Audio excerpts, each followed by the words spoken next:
Bueno, acá ven en pantalla el texto que se van a encontrar en esta última clase de contenidos, en este caso de Durkheim. El material que vamos a profundizar, que es la obra La división del trabajo social, que es en la que Durkheim encara su análisis principal de la pregunta del orden en la sociedad moderna capitalista de su tiempo.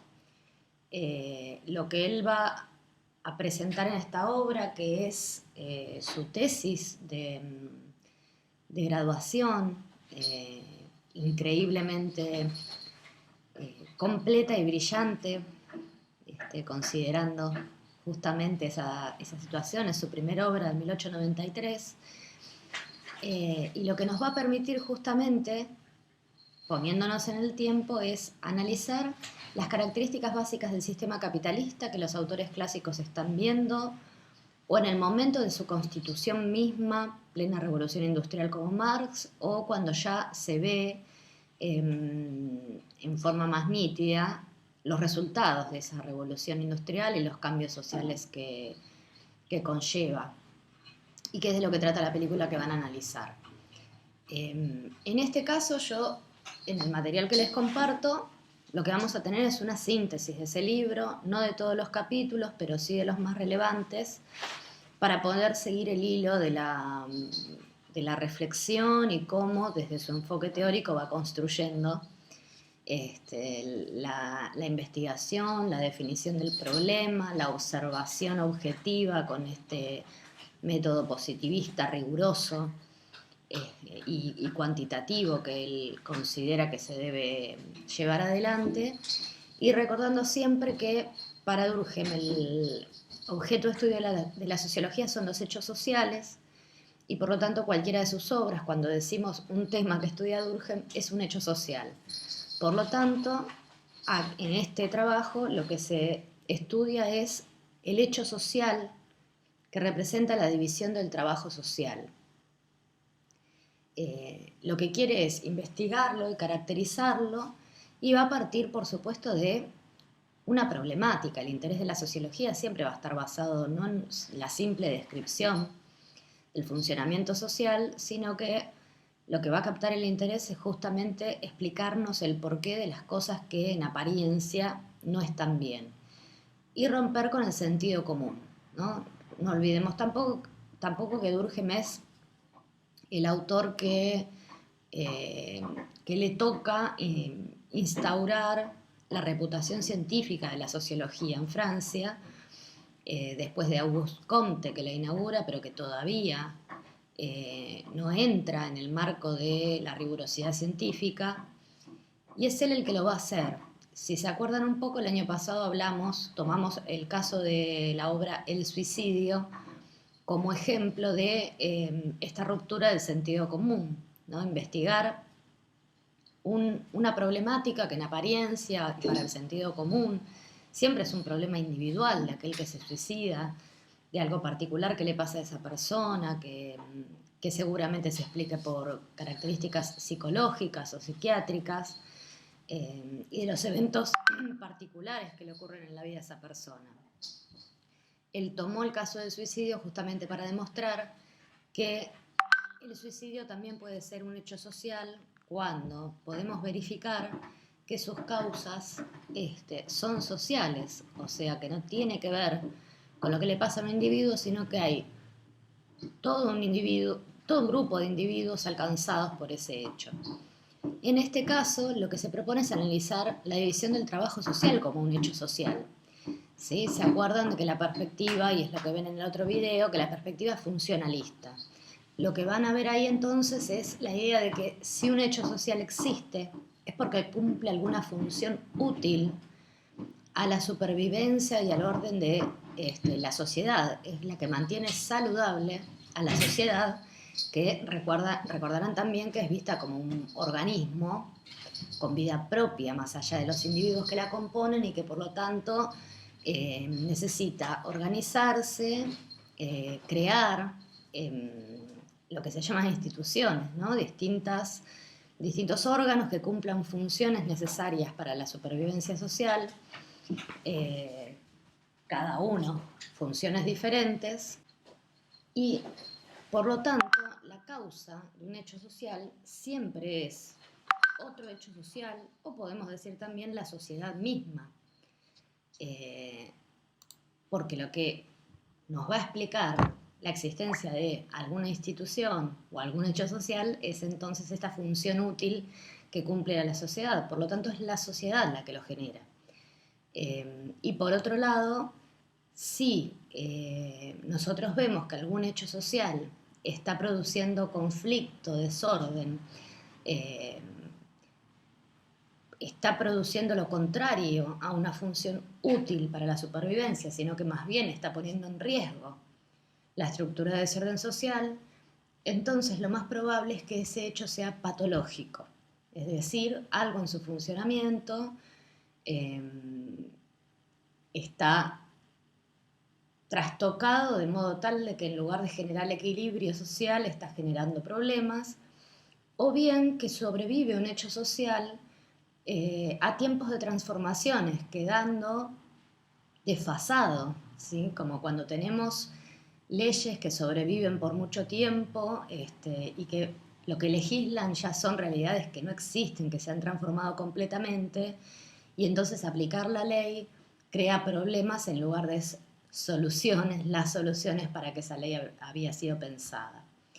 En este caso, dentro de la síntesis que les comparto, dejé incluido el prefacio de la segunda edición, porque, por supuesto, lo escribe posteriormente. Los prefacios que se escriben más allá de la primera edición siempre cumplen la función, los prefacios o prólogos cumplen la función de completar alguna idea, responder críticas que haya recibido la primera edición que se publicó de parte del público general, pero sobre todo cómo fue recibida en el ámbito académico y qué se le objetó a la obra. En este caso, Durkheim aprovecha el prefacio para aclarar algunas cosas que cree que pudieron haber sido malentendidas en la lectura de esta obra y, ante todo, proponer que la solución al problema que analizó, cosa que en el cuerpo de la obra no incluyó. Toda la obra va a tratar sobre qué es y qué función útil cumple la división de trabajo social en una sociedad, qué formas patológicas de división del trabajo hay, y en este prefacio entonces va a avanzar sobre la forma en la que él cree que se pueden curar esas patologías, que se pueden corregir esos desequilibrios para que la función del trabajo, la división del trabajo, cumpla con su función útil en la sociedad. Así que acá les va a adelantar que el problema principal que encuentra en la división del trabajo de la sociedad moderna es la anomia, que es el mismo problema que encontró cuando estudió los tipos de suicidio. La anomia es la falta de normas, ¿sí? La palabra significa a, sin, nomia, normas. Es decir, hay una división del trabajo que no está suficientemente regulada, normatizada, y por lo tanto no permite encajar las funciones de manera solidaria, lógica, coherente, y en vez de facilitar el orden social y crear una interdependencia de todos los órganos y de todos los individuos, cumpliendo cada uno su función, está generando caos, y eso se puede explicar porque o no hay normas o las normas existentes no son las adecuadas para regular las relaciones sociales que contiene la división del trabajo. Y su respuesta adelantada como solución al problema, y que explica en este prefacio, es la creación de corporaciones o grupos profesionales al modelo de las de la Edad Media, pero con sus retoques, porque Durkheim nunca propone la restauración del tiempo pasado de las sociedades primitivas, sino cómo apuntalar, reforzar y hacer que marche bien la sociedad moderna de la cual está maravillado como casi todos los intelectuales de su tiempo, respecto a esta nueva sociedad capitalista que aparece. Pero él sí cree que hay un orden que la corporación profesional creaba en la Edad Media, los gremios medievales, que era muy útil para regular cuánta gente producía, cuántos aprendices podía tener un artesano, cuánta producción realizar para que nadie se quede, vaya a la quiebra porque produjo más que lo que el pequeño mercado de alrededor dentro de una ciudad medieval podía consumir. Una cantidad de funciones que hacía que se regulara bien la relación entre todos los que producían determinado rubro, de esos talleres artesanales, manufactureros medievales.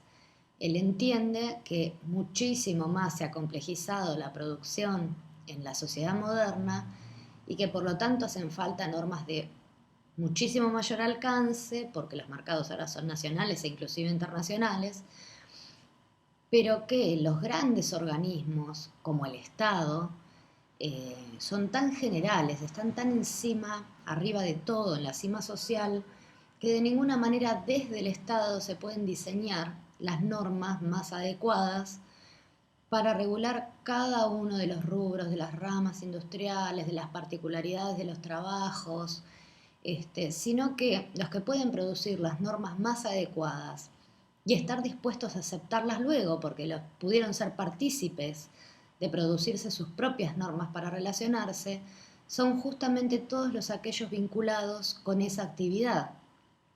Acá Durkheim entiende que cuando decimos esto, capitalistas y trabajadores no tienen exactamente los mismos intereses para formar parte del mismo gremio, pero que sin embargo, en lugar de como grandes clases sociales ir al Estado a tratar de resolver su conflicto de intereses, sus contratos laborales y demás, más adecuado es que tengan una instancia intermedia, muchos más cercanas a los individuos, donde todos los que discutan sobre cuáles son las normas adecuadas, los salarios adecuados, la forma de llevar adelante la producción más adecuada, sean todos los que saben de eso porque se dedican a eso. Entonces el ámbito de negociación sería la corporación. Y cuando él habla de esto no lo entiende solo como un problema económico, de organización económica, sino que entiende que si la gente se junta por aquellas cosas que tienen en común, que es compartir una profesión, un trabajo, un conocimiento, muchas otras cuestiones de la vida social, como el esparcimiento, el intercambio cultural, la ayuda mutua, o sea, un montón de otras cuestiones de la vida social, se desarrollarían mejor y ordenadas y consensuadas en esos ámbitos, ¿no? Pensemos, por ejemplo, estos no son gremios, porque acá estamos diciendo de que capitalistas y trabajadores de algún modo son parte de esta corporación en la que él está pensando, pero que cumple funciones que se parecen a las que cumplen los gremios o las asociaciones empresariales hoy en día, ¿no? Que tienen obras sociales u obras prepagas, hoteles para hacer turismo, ofrecen cursos de capacitación, apoyo material o becas para los estudiantes, o sea, resulta ser un espacio donde puede desarrollarse ampliamente la vida social entre aquellos que pertenecen a una misma rama y por lo tanto tienen menos motivos para tener conflictos y fricciones entre ellos. Eso es lo que Durkheim va a ver de positivo. Esto es lo que viene a proponer, ¿no? Y a cerrar en el prefacio de la segunda edición. Acá ven que tiene un orden estricto la obra en función de la aplicación de su método, ¿no? Nosotros en el otro material tenemos el capítulo 1 donde define el objeto de estudio, ¿sí? Si nos acordamos, el hecho social para hacerlo tenía que cumplir con 3 requisitos. Ser exterior al individuo, que es lo mismo que decir que el hecho es social y se les impone a los individuos. Ser coercitivo, o sea, no hay manera de escapar a la imposición de de ese hecho social. Se nos impone por la fuerza, no podemos elegir estar por fuera de la influencia de ese hecho social. Y ser colectivo, ¿no? Que es distinto a general. Un hecho social es colectivo no porque abarca a todo el mundo, simplemente, sino porque lo produce el modo en que está funcionando el colectivo social. La estructura social en su conjunto, las características y nivel de desarrollo de esta sociedad necesariamente producen ese hecho social y por eso es un fenómeno colectivo, es el producto del colectivo. Bueno, al final de la obra, y esto lo van a ver en todos los autores, yo fui organizando gráficamente para que pudieran repasar el contenido de los textos que van leyendo, vinculados a la concepción general o al método de cada autor. Voy a agrandar un poquito. Acá vemos el análisis de esta obra, de la división del trabajo social, según las reglas y los pasos de su método sociológico, es decir, todo lo que dice ese primer capítulo de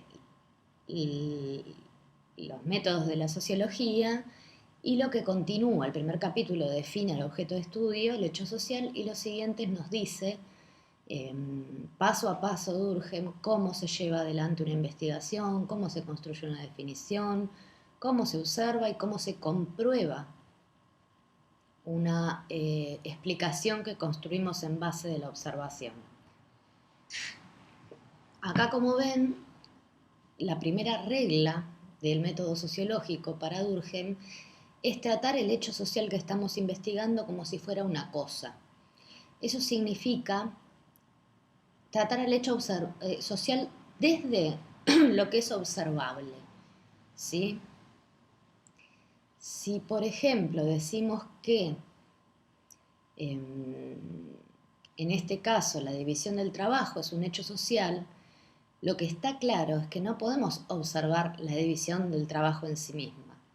Vamos a poder observar objetos puntuales, entonces lo que vamos a tener que buscar son manifestaciones concretas que dan cuenta de que el hecho social existe y por eso podemos observar ese fenómeno. O sea, a veces para explicar un hecho social necesitamos investigar observando otro hecho social asociado que existe porque lo causa nuestro hecho social principal en la investigación.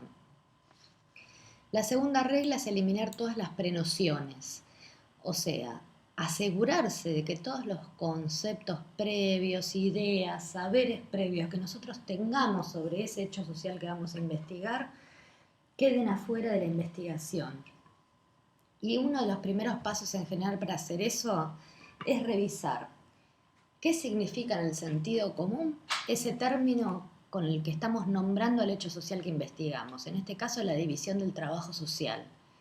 ¿Sí? La idea es salirse, asegurarse si eso que dice el sentido común cumple con la rigurosidad científica o nos conviene descartar esa palabra y utilizar otra u otras para mencionar el hecho social que vamos a analizar porque realmente el sentido común tiene una definición muy alejada de la realidad, cosa que a veces pasa y entonces conviene inventar un término nuevo, un neologismo para definir ese hecho social, o si conservamos la palabra de sentido común, producir una definición científica acotada que nos diga qué de todo eso que todo el mundo cree que es, en este caso la división del trabajo social, realmente es un hecho social que entra en la categoría de investigación.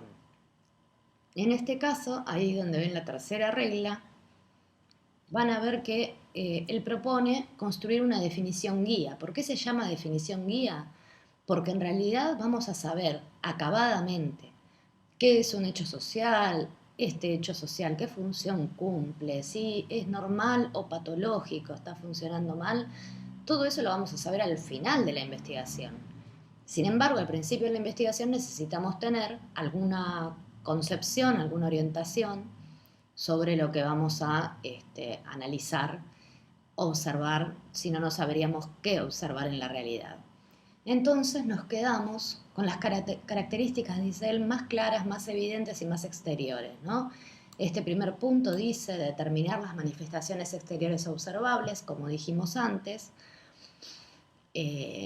Como segundo ítem de ese punto, diferenciar las manifestaciones individuales, particulares del hecho social colectivo. ¿Esto qué significa? Vamos a tener que ir a observar algo, alguna manifestación visible de ese hecho social. Tenemos que estar seguros de observar algo que está determinado por ese hecho y que no es una casualidad, una particularidad, un caso especial, porque entonces si fuera un caso individual no nos va a servir para explicar una cuestión colectiva. Y finalmente entonces construir la definición que siempre va a tener esta estructura, va a ser el conjunto de fenómenos al que puede atribuirse este nombre de hecho social porque cumplen con esas tres características que dijimos, son exteriores, son coercitivos, son colectivos. Entonces, ¿cómo van a encontrar estos pasos iniciales en esta obra? En primer lugar, cuando plantea el problema en la introducción, lo que va a verificar es que el hecho social de la división del trabajo social es frecuente.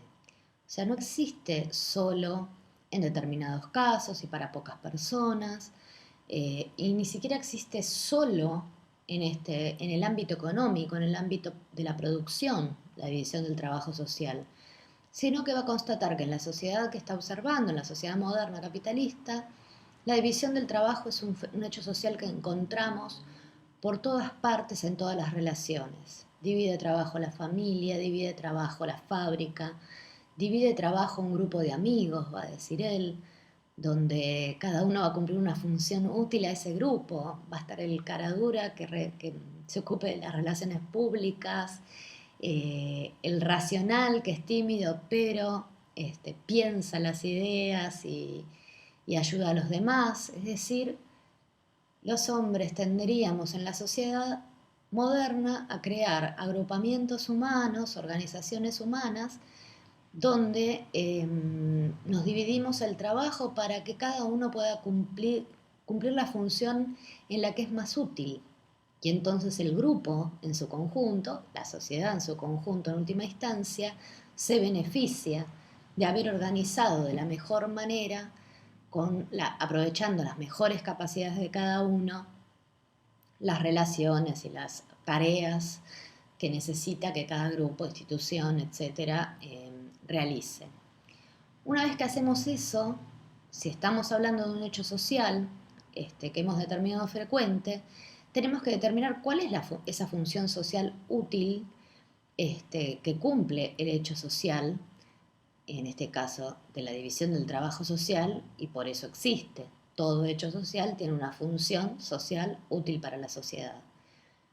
¿Y qué nos va a decir Durkheim en esta obra? La función útil de la división del trabajo no es la eficiencia y la productividad nada más como se cree en el sentido común. Resulta que si una tarea, si un objetivo es alcanzado en forma más eficiente cuando hay división del trabajo, es así porque son más solidarias entre sí las funciones que se dividieron. No por la efectividad en sí misma, sino que las hace más solidarias. Esto significa que cuanto más divido una tarea, más interdependiente estoy constituyendo a la gente que está dependiendo de que cada uno haga su pasito para llegar al final.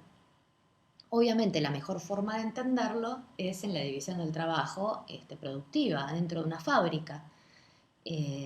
No hay obrero que sea más autónomo que sus compañeros. Todos dependen de todos porque cada uno debe hacer su procedimiento particular asignado en la línea de montaje para que la pieza llegue al compañero de al lado en las condiciones que tiene que llegar para que él pueda cumplir con su parte y que continúe hacia el siguiente compañero. Entonces sí o sí tienen que organizarse, equilibrarse, relacionarse solidariamente unos con otros para poder funcionar cuando hay división del trabajo.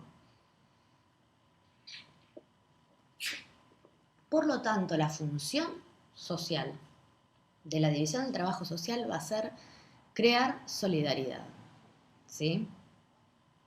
Crear estas relaciones solidarias, reforzar la solidaridad en las relaciones entre los que dependen entre sí por esa división del trabajo. Bueno, si entonces donde hay división del trabajo social hay solidaridad social, hay que buscar la manera de observar para poder hacer la investigación a esta solidaridad, que como la palabra indica y se pueden imaginar, no es algo observable directamente. Hay que buscar alguna manifestación exterior, visible, observable, cuantificable, ¿no? Observable en el detalle, medible, de la existencia de la solidaridad. ¿Y cuál va a ser esa expresión?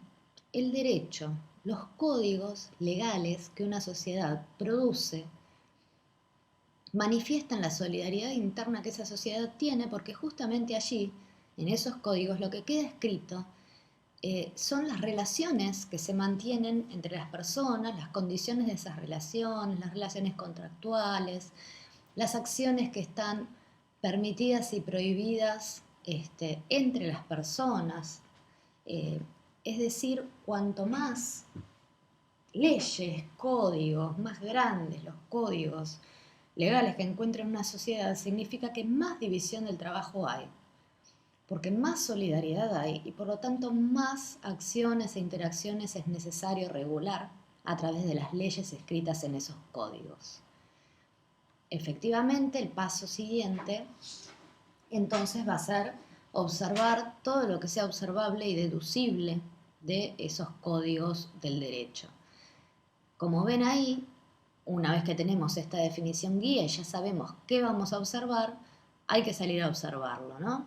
El paso que sigue es observar y construir estadísticamente la expresión colectiva del fenómeno, del hecho social. Para hacer eso, dice, hay que clasificar los tipos. En general los hechos sociales no van a tener una sola forma, probablemente sí una que sea la más importante, pero se va a manifestar con diferentes formas, con grandes o ligeras diferencias en sus funciones sociales, por eso cada forma es distinta.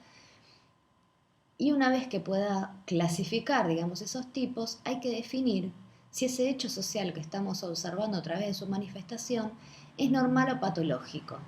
Será normal cuando es frecuente, cuando es el producto inherente, necesario de la forma de funcionamiento saludable de una sociedad y cumple una función que es útil para sostener la unidad y la salud, la supervivencia de esa sociedad. Será patológico o cuando es excepcional en número, no es lo que pasa masivamente, o en la duración, y cuando es conflictivo, cuando su existencia está causando conflictos que ponen en riesgo esa estructura, ese orden social. A la derecha entonces, continuando con esta parte, ¿no? Estos pasos, vamos ejemplificando con esta obra que tienen que leer, ¿no? Para definir la naturaleza normal o patológica, él dice, hay que identificar la especie social, porque un hecho social puede ser absolutamente normal en una sociedad primitiva y absolutamente patológico en una sociedad moderna donde ha cambiado absolutamente todo. Entre otras cosas, lo que cambia entre una sociedad primitiva y la moderna es el nivel de la división del trabajo. La sociedad primitiva simple, de clanes, de familias asociadas, donde en general existe la mera división del trabajo familiar, sexual, ¿no? La división del trabajo respecto a los roles masculino y femenino, más que la división al infinito de tareas sociales entre distintas personas.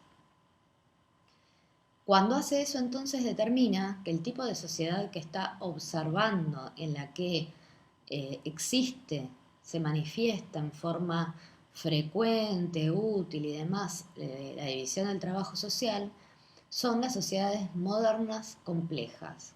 Y el tipo de derecho, de códigos que ocupan la mayor parte de las hojas en las leyes de las sociedades modernas son los del derecho restitutivo. Fíjense ese nombre. El derecho restitutivo tiene como finalidad restituir las cosas o las funciones de las cosas a su lugar.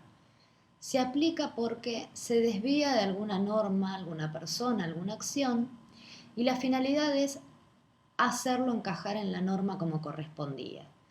No castigar, sino volver a reforzar la normalidad y poner las cosas en su cauce. Por eso restituye las cosas al estado en que debían haber estado.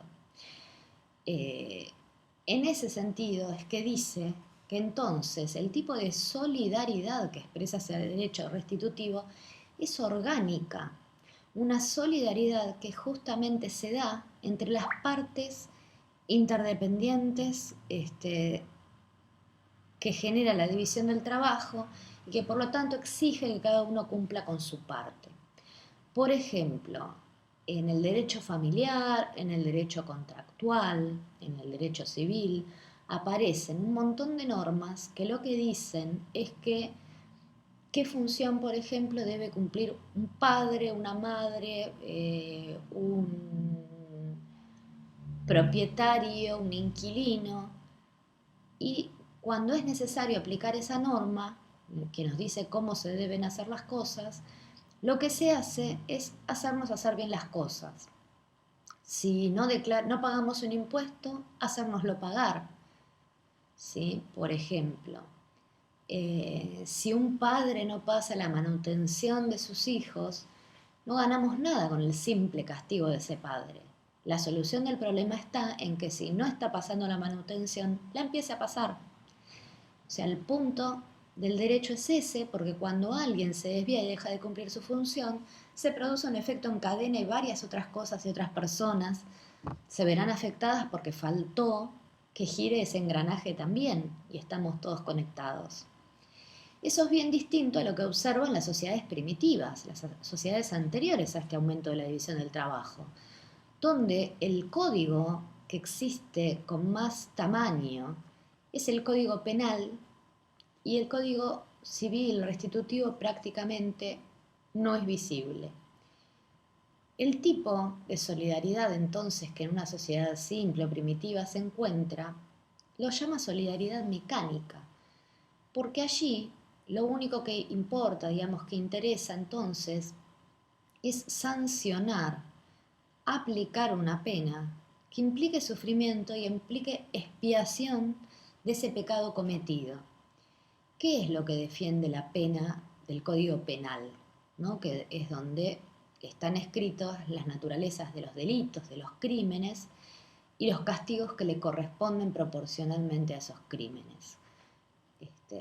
Si la sociedad como tal quiere intervenir y castigar esos crímenes, es porque es la sociedad, su conciencia colectiva, su integridad, la que es amenazada por el crimen. Al conjunto, la pérdida de un individuo por un crimen privado, por un problema entre dos personas, no le cambia absolutamente nada. Si le interesa intervenir en ese crimen, en el robo de las pertenencias de una persona, cosa que tampoco afecta al orden social en su conjunto, es porque entiende que las normas más sagradas, porque están presentes en todas las conciencias individuales, son las que han sido transgredidas por ese crimen y que por lo tanto el orden social que esas normas han creado y esa conciencia colectiva se verá seriamente afectada si no castigamos de alguna manera a aquel que se atreve a enfrentarse, a salirse de esa norma, a no someterse a la norma. En ese sentido, fíjense el ejemplo de abajo, ¿no? De al lado. En esta determinación de normal o patológico, los crímenes que existen en todas las sociedades, cosa que podemos verificar observando que todas las sociedades, simples o complejas, más primitivas, más modernas, todas tienen un código penal importante, es la muestra de que entonces tiene que ser un hecho normal, trasciende a todas las formas de organización social, está siempre presente, y entonces, ¿por qué sería normal el crimen? Y bueno, porque cada vez que se comete un crimen, la sociedad toda reacciona en aquello que tienen de compartido, que es la indignación por el atentado al orden social y la defensa, ¿no?, del organismo social. Entonces, cada ocasión en la que reaccionamos frente a un crimen es una ocasión donde reforzamos esta solidaridad, que es mecánica, porque ¿cómo la define Durkheim? Es solidaridad por semejanzas. En una sociedad siempre somos todos parecidos, tenemos todos más o menos la misma función, las mismas condiciones de vida, nos conocemos porque son sociedades pequeñas, entonces hay poco motivo para el conflicto. Somos solidarios y funcionamos ordenada y consensuadamente porque no tenemos razones para la conflictividad, somos todos semejantes y las semejanzas tienden a simpatizarse, a unirse, dice Durkheim. Mientras que entonces la expresión solidaridad orgánica para esta solidaridad de la sociedad moderna derivada de la división del trabajo, lo que quiere representar es justamente que todos no somos iguales, semejantes. Por el contrario, cuanto más división del trabajo hay, más se especializa cada uno en algo y por lo tanto más diferente empieza a ser de cualquier otro individuo. Entonces, el lazo social, la solidaridad social que permita que una sociedad de individualidades, todas tan diferentes, tan en competencia entre sí, igual permanezcan unidas, tiene que ser otra clase de solidaridad. Y es esta solidaridad que surge de que todos esos individuos tan diferentes son interdependientes unos de otros. Obviamente, cuando Durkheim observa los problemas reales de la sociedad en la que está inmerso, va a encontrar grandes conflictos, conflictos de sangrientos, sabotajes, grandes problemas, digamos, efervescencia de la lucha de clases, de la lucha entre grupos de estatus, todavía entre monárquicos, nobles, republicanos, trabajadores y nuevos burgueses, campesinos y terratenientes. Por doquier, esa división del trabajo está produciendo conflicto y no solidaridad. Por lo tanto, la califica como patológica, porque la división del trabajo normal produce solidaridad. Si en vez de solidaridad hay conflicto, los tipos de división del trabajo que tenemos están funcionando patológicamente. Entonces, tenemos la explicación de la función de la división del trabajo creando la solidaridad orgánica, de la causa de la división del trabajo, que es esto que él llama densidad dinámica o moral.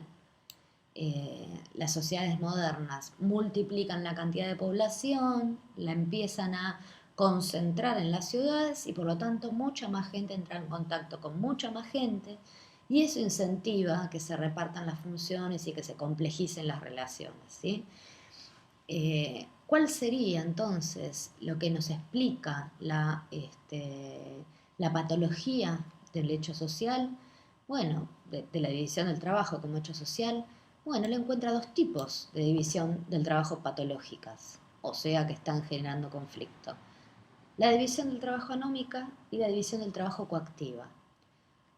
Que es decir, por un lado, que hay división de funciones asignadas entre trabajadores y capitalistas sin que haya normas adecuadas para asegurar que esas funciones se den ordenadamente, y lo dice en esta forma directa que esas funciones puedan encastrar y que a todos los individuos les siente bien.